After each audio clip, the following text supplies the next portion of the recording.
Hanur encounter ಪ್ರಕರಣದ ಸುತ್ತ ಈಗ ರಾಜಕೀಯದ ಹುತ್ತವೇ ಎದ್ದು ನಿಂತಿದೆ. ಕೇವಲ ಕರ್ನಾಟಕದಲ್ಲಷ್ಟೇ ಅಲ್ಲ, ತಮಿಳುನಾಡಿನಲ್ಲೂ ಕೂಡ ರಾಜಕೀಯ ಮೇಲಾಟ ಜೋರಾಗಿದೆ. ಅದರಲ್ಲೂ ತಮಿಳುನಾಡಿನಲ್ಲಿ ಸ್ವತಃ ಅಲ್ಲಿನ ಮುಖ್ಯಮಂತ್ರಿ ಜೋಸೆಫ್ ವಿಜಯ್ ಈ ರಾಜಕೀಯದ ಮುನ್ನುಡಿ ಬರೆದಿದ್ದಾರೆ. ಇತ್ತ ವಿಧಾನಮಂಡಲದಲ್ಲಿ ಈ ಪ್ರಕರಣ ಭಾರೀ ಕೋಲಾಹಲಕ್ಕೆ ಕಾರಣವಾಗಿತ್ತು. ಹಾಗಾದ್ರೆ ಹೇಗೆ ನಡೀತಾ ಇದೆ ಹನೂರು ಎನ್ಕೌಂಟರ್ ಪಾಲಿಟಿಕ್ಸ್ ನೋಡೋಣ ಎಳೆ ಎಳೆಯಾಗಿ.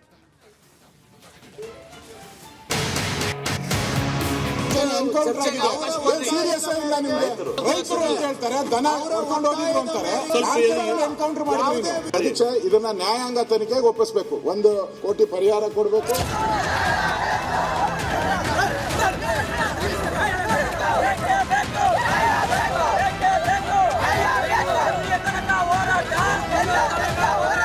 ಹನೂರು ಕಾಡಿನಲ್ಲಿ ಹಾರಿದ ಗುಂಡುಗಳು, ಬಲಿಯಾದ 3 ಜೀವಗಳು. ಕಾವೇರಿ ವನ್ಯಜೀವಿ ವಿಭಾಗದ ಹನೂರು ಭಾಗದ ಕಾಡಿನಲ್ಲಿ ನಡೆದಂತಹ ಈ ಘಟನೆ ಕೇವಲ 3 ಜೀವಗಳನ್ನು ಬಲಿ ಪಡೆದ ಪ್ರಕರಣವಾಗಿ ಉಳಿದಿಲ್ಲ.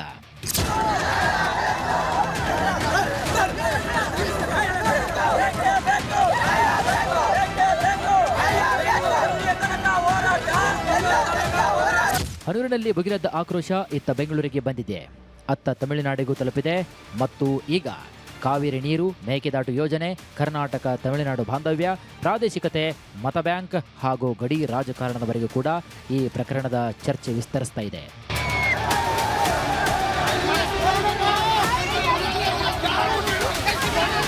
ಅರಣ್ಯ ಇಲಾಖೆ ಹೇಳ್ತಿರುವಂತಹ ಕತೆ ಒಂದು, ಮೃತರ ಕುಟುಂಬಗಳು ಹೇಳ್ತಿರುವಂತಹ ಕತೆ ಮತ್ತೊಂದು, ವಿಪಕ್ಷಗಳ ಆರೋಪ ಇನ್ನೊಂದು.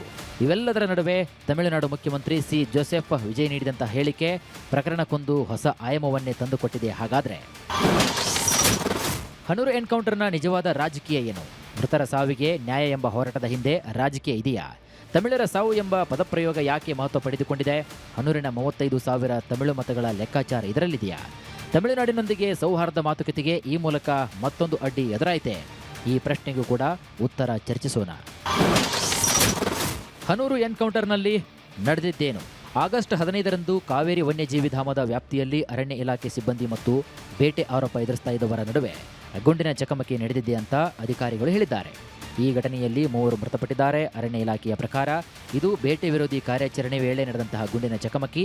ಆದರೆ ಮೃತರ ಕುಟುಂಬಗಳ ಆರೋಪವೇ ಬೇರೆ. ಅವರು ಬೇಟೆಗಾರರಲ್ಲ, ಜಾನುವಾರುಗಳನ್ನು ಹುಡುಕಿಕೊಂಡು ಕಾಡಿಗೆ ಹೋಗಿದ್ದವರು.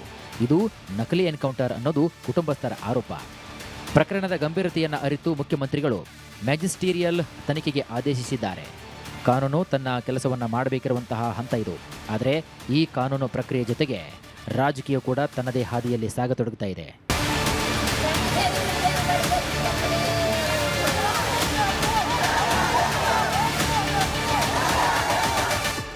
ಈ ತಮಿಳುನಾಡು ಮುಖ್ಯಮಂತ್ರಿ ಸಿ ಜೋಸೆಫ್ ವಿಜಯ್ ಮಾಡಿದಂತಹ ಇದೊಂದು ಟ್ವೀಟ್ ಇದೆಯಲ್ಲ, ಇಲ್ಲಿಂದ ಶುರುವಾಗುತ್ತದೆ ಹನೂರು ಎನ್ಕೌಂಟರ್ನ ಅಂತಾರಾಜ್ಯ ರಾಜಕೀಯ ಅಧ್ಯಾಯ.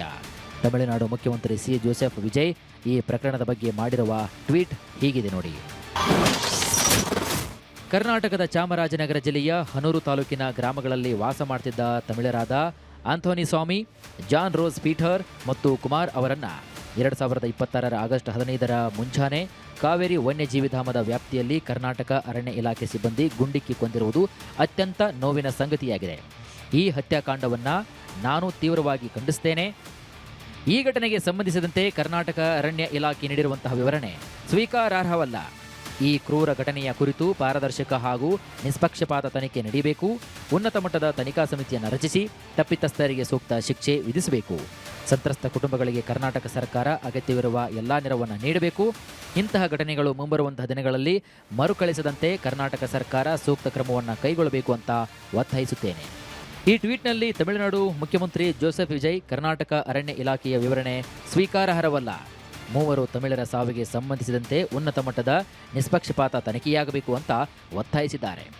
ಕೇವಲ ತಮಿಳುನಾಡು ಸರ್ಕಾರ ಅಷ್ಟೇ ಅಲ್ಲ, ತಮಿಳುನಾಡಿನ ಸಿಪಿಐ, ಸಿಪಿಎಂ ಮತ್ತು ಪಿಎಂಕೆ ಸೇರಿದಂತೆ ವಿಪಕ್ಷಗಳು ಸಿಬಿಐ ತನಿಖೆಗೆ ಹಾಗೂ ಕೋಟಿ ರೂಪಾಯಿ ಪರಿಹಾರಕ್ಕೆ ಪಟ್ಟು ಹಿಡಿದಿವೆ.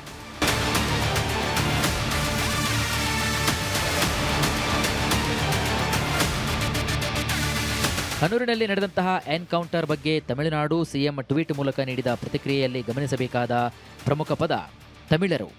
ಜೋಸೆಫ್ ವಿಜಯ್ ಅವರ ರಾಜಕೀಯ ಭಾಷೆಯಲ್ಲಿ ಮೃತರು ಕೇವಲ 3 ವ್ಯಕ್ತಿಗಳಲ್ಲ, ಅವರು ತಮಿಳುನಾಡು ಮೂಲದ ತಮಿಳರು. ಈ ಗುರುತಿನ ಮೂಲಕ ಪ್ರಕರಣವನ್ನ ತಮಿಳುನಾಡಿನ ಜನರ ಭಾವನೆಗೆ ಕನೆಕ್ಟ್ ಮಾಡಲಾಗ್ತಾ ಇದೆ.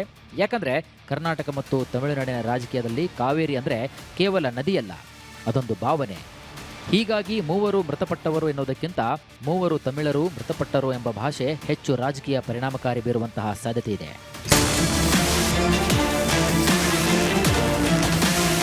ಇದರ ಜೊತೆಗೆ ಧಾರ್ಮಿಕ ಗುರುತುಗಳ ಒಂದು ಕುರಿತು ಕೂಡ ಚರ್ಚೆಗಳು ನಡೀತಾ ಇದ್ದು, ತನಿಖೆ ಸಾಕ್ಷ್ಯಾಧಾರಗಳು ಬರುವ ಮುನ್ನ ಇವು ಸೂಕ್ಷ್ಮ ತಿರುವನ್ನ ಪಡೆದುಕೊಳ್ತಿವೆ.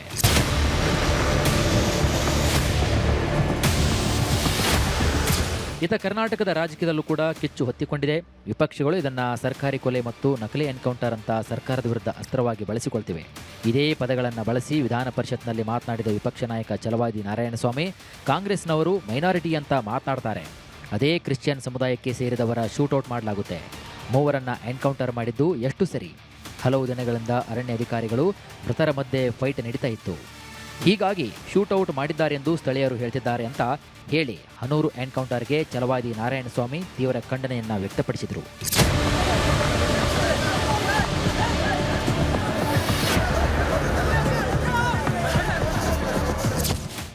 ಆದರೆ ಸರ್ಕಾರದ ಮುಂದೆ ಮತ್ತೊಂದು ಬಹುದೊಡ್ಡ ಸವಾಲಿದೆ, ಅದೇ ಗಡಿಭಾಗದ ಮತ ಬ್ಯಾಂಕ್. ಇತ್ತ ವಿಧಾನಸಭೆಯಲ್ಲೂ ರಾಜ್ಯ ಸರ್ಕಾರದ ವಿರುದ್ಧ ಬಿಜೆಪಿ ಸದಸ್ಯರು ಆಕ್ರೋಶ ಹೊರಹಾಕಿದ್ದು ಸದನದಲ್ಲಿ ಕೋಲಾಹಲವೇ ಸೃಷ್ಟಿಯಾಗಿದೆ.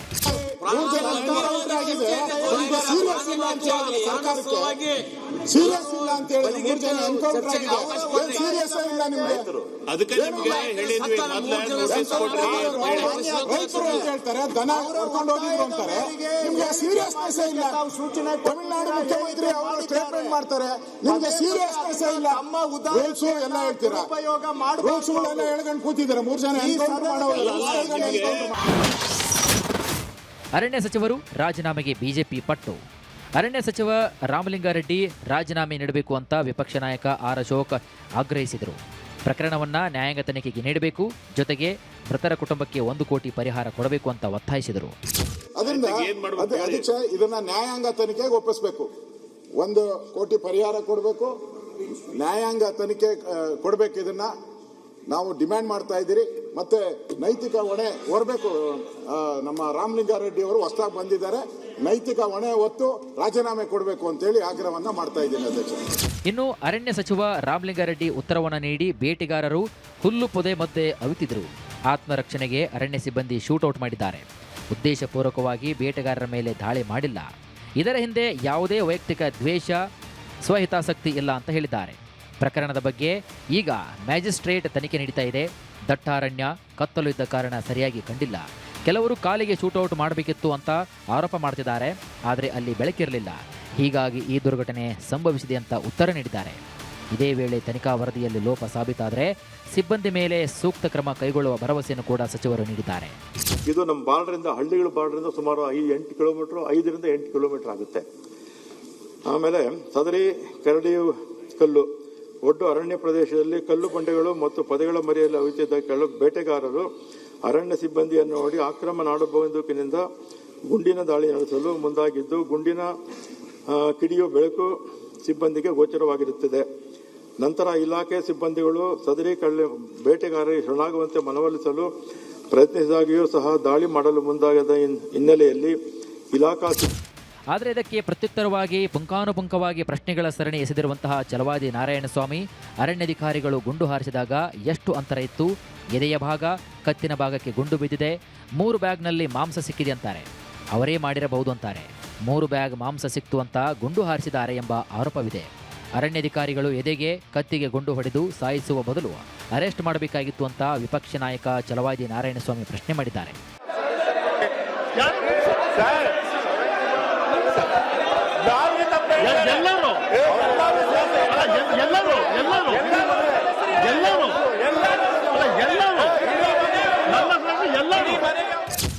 ಹನೂರು ಕ್ಷೇತ್ರದ ಗಡಿಭಾಗಗಳಾದ ಲಕ್ಕನಹಳ್ಳಿ, ಮಾರ್ಟಳ್ಳಿ, ಗೋಪಿನಾಥಂ ಪ್ರದೇಶಗಳಲ್ಲಿ ಭಾಷೆ ಮತ್ತು ಸಾಮಾಜಿಕ ಬಾಂಧವ್ಯ ಬೆಸೆದುಕೊಂಡಿದೆ. ಈ ಕ್ಷೇತ್ರದಲ್ಲಿರುವಂತಹ ಅಂದಾಜು 35,000 ತಮಿಳು ಮತಗಳ ಲೆಕ್ಕಾಚಾರ ಯಾವುದೇ ರಾಜಕೀಯ ಪಕ್ಷಕ್ಕೂ ಅತ್ಯಂತ ನಿರ್ಣಾಯಕ. ಸ್ಥಳೀಯ ಶಾಸಕರು ಹಾಗೂ ಸಚಿವರು ತಕ್ಷಣಕ್ಕೆ ಪರಿಹಾರ ಘೋಷಣೆ ಮಾಡಿರುವುದು ಕೇವಲ ಮಾನವೀಯ ನೆರವೇ ಅಥವಾ ಗಡಿಭಾಗದ ಜನರ ಅಸಮಾಧಾನ ಶಮನಗೊಳಿಸುವ ರಾಜಕೀಯ ಪ್ರಯತ್ನವೇ? ಗುಂಡು ತಗುಲಿ ಮೃತಪಟ್ಟವರು 3. ಆದರೆ ಇದರ ರಾಜಕೀಯ ಪರಿಣಾಮ ಸಾವಿರಾರು ಮತದಾರರ ಮೇಲಾಗುವ ಸಾಧ್ಯತೆ ಕೂಡ ಇದೆ.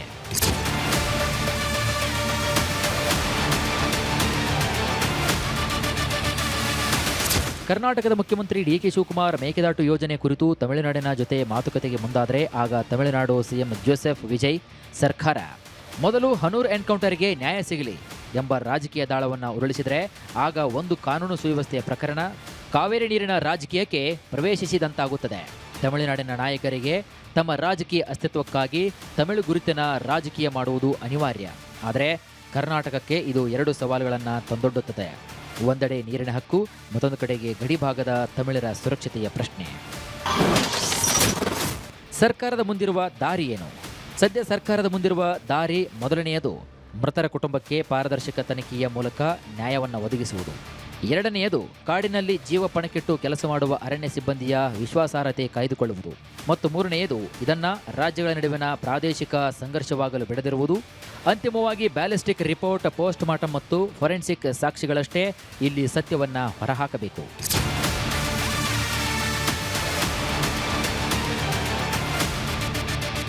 ಹನೂರು ಕಾಡಿನಲ್ಲಿ ಹಾರಿದ ಗುಂಡು 3 ಜೀವಗಳನ್ನು ಕಿತ್ತುಕೊಂಡಿದೆ. ಈಗ ಆ ಗುಂಡಿನ ಸದ್ದು ತಮಿಳು ಗುರುತಿನ ರಾಜಕೀಯಕ್ಕೋ ಹನೂರಿನ ಮತಗಳ ಲೆಕ್ಕಾಚಾರದ ದೃಷ್ಟಿಯಿಂದ ಮೇಲಾಟಕ್ಕೆ ಕಾರಣವಾಗಿದೆ. ಅಂತಿಮವಾಗಿ ತನಿಖೆಯೇ ಸತ್ಯವನ್ನು ಹೇಳಬೇಕಿದೆ.